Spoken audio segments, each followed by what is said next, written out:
When Dr. Anthony Fauci sat before Congress, something strange happened. Every direct question about gain-of-function research led to the same pattern: deflection, redefinition, and carefully crafted non-answers that sounded authoritative but revealed nothing. The term gain-of-function itself became a moving target. What counted as dangerous research kept changing based on who was asking. In 2011, Fauci himself called this research essential for pandemic preparedness. By 2021, he claimed it never qualified as gain-of-function. The timeline tells a different story. Moratoriums were announced with fanfare. But the funding never actually stopped. Instead, research proposals learned to speak in code. Pathogen enhancement became viral surveillance. Bioweapons potential became therapeutic development. When pressed about Wuhan funding, Fauci claimed the NIH had strict oversight. But internal emails revealed a different reality. Oversight that existed only on paper. Reviews that rubber-stamped approvals. Safety protocols that weren't worth the documents they were written on. The most revealing moment came when Senator Paul asked about making viruses more dangerous. Fauci's response? That's not what we do. But buried in NIH grant databases, the evidence tells a different story. Projects explicitly designed to enhance viral transmission and pathogenicity. The smokescreen worked because it relied on semantic games. While Fauci dominated the headlines, another machinery operated in complete darkness. The Pentagon's Biological Warfare Research Network, hidden behind layers of contractors and black budget allocations. DARPA's Biological Technologies Office has been quietly funding the most dangerous research on Earth. Their current contracts reveal a chilling pattern: pathogen enhancement disguised as defensive research. Contract number HR 0011-19-C-0054. $7.2 million. The Defense Threat Reduction Agency operates an entirely separate funding stream. Their Cooperative Biological Engagement Program has distributed over $300 million since 2018. But here's where it gets truly disturbing. Military contractors running dual-use facilities. Battelle Memorial Institute, General Dynamics, Leidos. Names you've never heard controlling bioweapons research. These contractors operate under something called Other Transaction Authority Agreements. Translation: they bypass normal oversight. No congressional review. No public disclosure. Right now, Battelle operates BSL-4 facilities in 5 different states, each one conducting pathogen research that would make Wuhan look like a high school science project.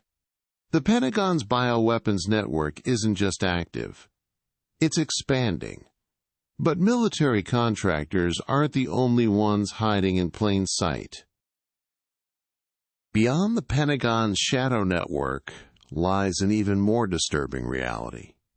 America's most prestigious universities are conducting gain-of-function research under the radar. These aren't just academic exercises. They're creating enhanced pathogens in plain sight. Boston University made headlines in late 2022 for all the wrong reasons. They engineered a hybrid COVID variant that killed 80% of infected mice. This chimera virus combined Omicron's transmissibility with the original strain's lethality. But Boston University isn't alone in this dangerous game. The University of Wisconsin has been enhancing influenza viruses for over a decade. Their work focuses on making bird flu more transmissible between mammals. Then there's Ralph Barrick's laboratory at the University of North Carolina. Barrick pioneered the techniques that may have led to the current pandemic. His work continues today, funded through grants that avoid oversight. These university labs operate with academic freedom that military facilities lack. They publish just enough to maintain credibility while hiding their most dangerous work. But these domestic operations are just the beginning of a much larger strategy. While Americans debated Fauci's domestic funding, the real operation moved offshore. Ukraine became ground zero for America's most controversial biological research programs. 30 biological research facilities, all under direct U.S. Department of Defense oversight. The Defense Threat Reduction Agency funneled over $300 million into these operations, research that would be illegal on American soil, conducted with American money. Then there's the Georgian Lugar Center, America's most secretive offshore biological facility, funded by the Pentagon, staffed by American military contractors, operating in total darkness. Local Georgian officials have zero access, zero oversight, zero transparency. But the strategy extends far beyond Eastern Europe.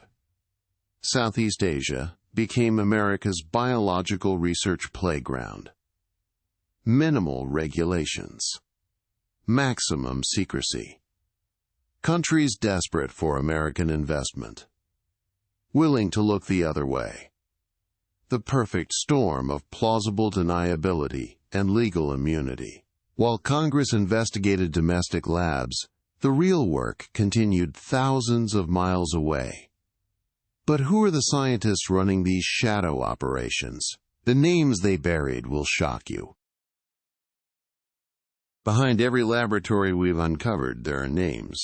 Scientists who've mastered the art of disappearing in plain sight. While congressional hearings focused on Fauci, the real architects of gain-of-function research quietly rebranded their work.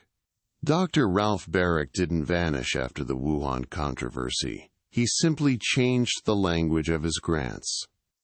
Terms like enhanced pathogen research and viral fitness studies now disguise the same dangerous experiments. The academic-military pipeline runs deeper than anyone imagined. University researchers moonlight as Pentagon contractors. Dr. Shi Zhengli may be in Wuhan, but her American collaborators never stopped their work. They simply moved their operations to institutions with less scrutiny and more funding. Former CDC officials now run private biodefense companies. The revolving door spins endlessly. A whistleblower from Fort Detrick reached out last year. Their message was terrifying. They're not just enhancing viruses anymore. They're designing entirely new pathogens from scratch. These aren't rogue scientists working in isolation. This is systematic, coordinated, and well-funded. The names change. The institutions rotate, but the research continues without pause. Every congressional hearing, every media scandal, every public outcry, it's just theater while the real work happens in shadow. The question isn't whether they're still conducting gain-of-function research, it's what they're creating next. While the world debates the origins of COVID, a new generation of enhanced pathogens is already under development. The scientists we exposed in Chapter 5 aren't slowing down, they're accelerating. Current projects involve enhancing respiratory viruses to achieve transmission rates never seen in nature. Internal documents reveal attempts to combine the lethality of MERS with the contagiousness of measles. The offshore laboratories we discussed are racing to weaponize avian influenza strains. But here's what should terrify you most. The safety protocols are failing at an unprecedented rate. 23 containment breaches were documented in the past 18 months alone. Lab workers are being exposed to enhanced pathogens without proper protective equipment. Ventilation systems in multiple facilities have been flagged as inadequate for Level 4 containment. The timeline is accelerating. Industry insiders predict the next laboratory leak within 3 to 5 years. Unlike COVID, this won't be accidental. The enhanced pathogens being developed are designed for maximum impact. The Pentagon's black budget programs we exposed are funding pathogen research that defies international law. Universities continue their secret enhancement projects, hidden behind legitimate research facades. The next pandemic isn't a question of if, it's a question of when. And they know it's coming. If this opened your eyes, smash that like button and subscribe for more.